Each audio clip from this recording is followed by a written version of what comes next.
Hello guys, and welcome back to the channel. Where today guys, I'll be showing you how to make an image black or white on Descript. So guys, the first thing that you of course need to do is go to Google and type in descript.com. After that, you just need to go and log into your profile or register to Descript if you haven't already done that of course. But now guys, let's see what we actually have in front of us here. So as you can see in the top left corner, we have the projects and quick recordings. We have AI speakers and templates and private workspace. In the top right corner, we can see that we have the settings, profile, and the new project button where you can of course go and start your new project. But now guys, let's see how you can actually go and make an image black or white on Descript.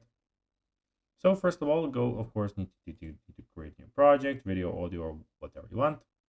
And then click on the image layer in the timeline to select it. In the right sidebar, click on the layer and select effects.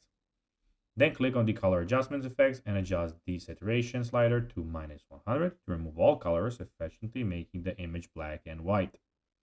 You can further adjust the exposure, contrast, highlights, and shadows to get the desired look for your black and white image, of course, if you want to also go and do that. So guys, that will be everything for this video. I hope that you found this video informative and entertaining, guys. If you did, don't forget to like this video, share it, subscribe to the channel, and put the notifications on, as guys, this really helps us grow our channel. So if you have a few seconds, it will be pretty cool if you could do this for us. So guys, that will be everything for this video. I hope that you enjoyed it, and guys, as always, I'll be seeing you in the next video on this YouTube channel. Until then, as always, bye guys.